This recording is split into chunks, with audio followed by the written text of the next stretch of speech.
getting a stronger core. So looking at your movement patterns during the day. So as I've said, if you tend to go off and you do your exercise, I don't know, you go to a fitness class or you go for a walk or whatever, that's brilliant.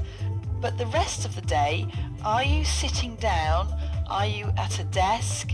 Are you talking to people? What is your job? So getting a strong core is fine, but it's actually maintaining that through the movement that you do. So it might be that you spend a lot of time at the computer.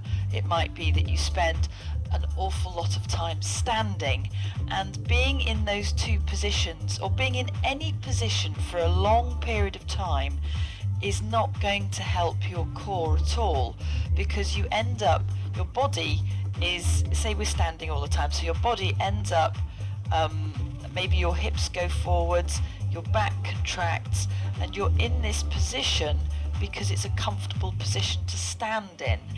And it's about moving and changing. The same with sitting. If you're always sitting down and then leaning forwards, you're squashing your abdominals, you're squashing your internal organs, and ultimately you're putting pressure down on the pelvic floor, which is going to make it really, really weak.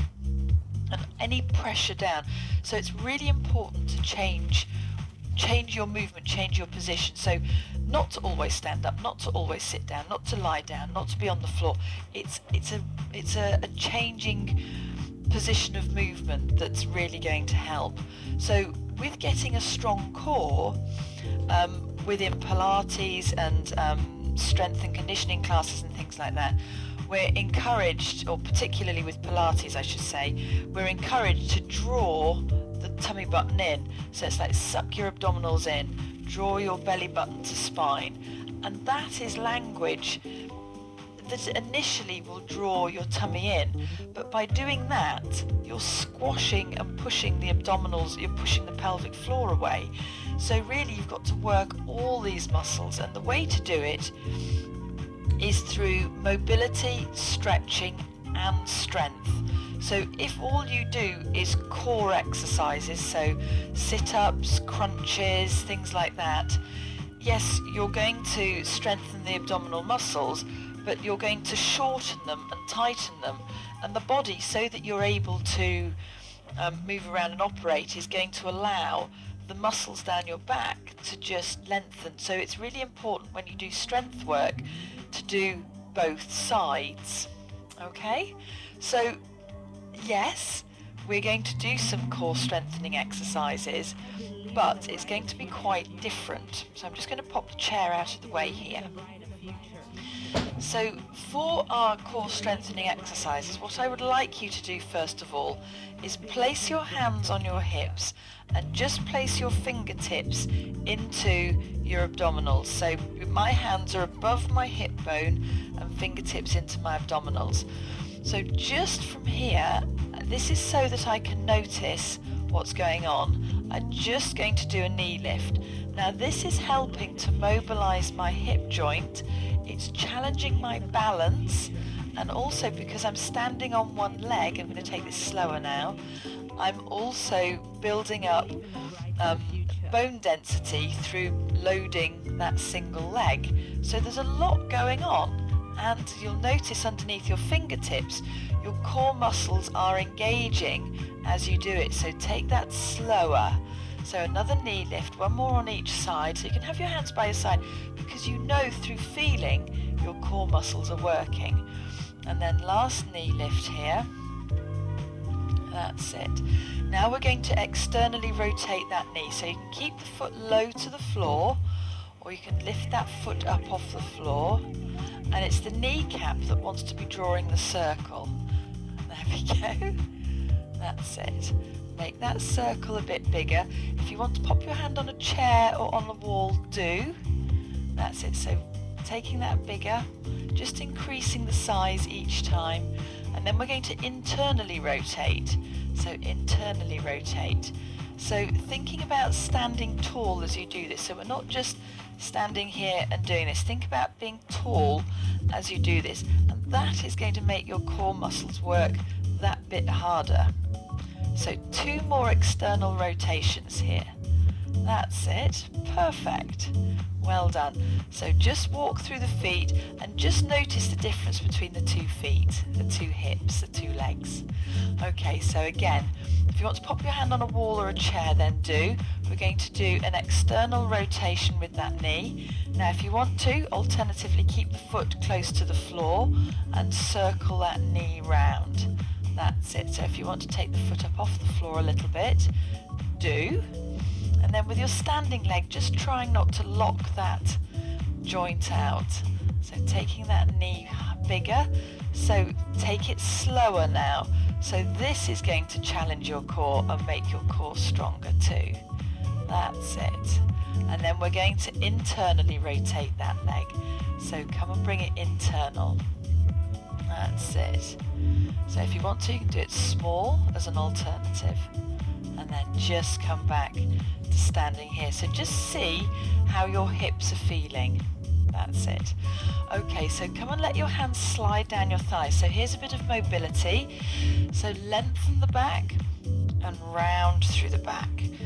And lengthen and round. So here, mobility is really important. So by sticking your bottom out the back door, you're helping to stretch and lengthen through the front of the body. You're also rounding through the spine to get mobility into that back, because it's important. If you're sitting or standing for long periods of time, it is crucial to get movement into that back.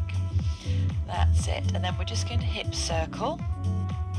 So with your hands on your knees, you could hip circle standing up. That's it. And then just change direction. So hands on your knees and just change direction. That's it. And then just lengthen. So extend and flex and just come up then from here. So just see how that's feeling. How does that feel? That's it. Okay, so what I'd like you to do with your hands now is, this is a lovely core exercise, is I want you to just take your hand up round to the top corner and bringing it back. So what I'd like you to do is to watch your hand go as you take your hand round. So if you want to feel your muscles working, place your fingertips into your waist and notice the core tonal change as you take your arm out to the side and then bringing it back down. So you could do this sitting down, but really just trying to get away from that. So one more of these. So your extension, so it's an arm extension to the top corner. And then we're going to do the same thing on the other side. So fingertips into your waist, look at your hand by your hip, and then just slowly take it up. Now the slower you go, the more feeling and contraction you'll feel through your oblique muscles. So these are your waist muscles. So my hips are staying forwards and it's the upper body that I am working and using. So keeping this nice and controlled, the slower you go, the more you're going to feel it. That's it. And then just rest that there. So just sort of see how that feels. How's your waist feeling? Okay, so let's get a bit of mobility in there. Hands on top of on top of each other, and I just want you to pull the elbow from one side to the other. Try and have your hips facing forwards so that you don't twist through the knees. That's it. Lovely, well done. And then just see how that is. So just shake that off. So how are your muscles feeling? How is your core feeling? So the next thing that I want to do, and it's very simple, is breathing. So place your hands on your lower abdominals as you breathe in, and then breathe out. And what I want you to do when you do this is to think about all the muscles, so your front and your back muscles, so your abdominals and your erector spinae. I want you to think about your pelvic floor and your diaphragm, and as you breathe in, I want you to feel and notice, or just think about everything expanding. And as you breathe out, everything back together.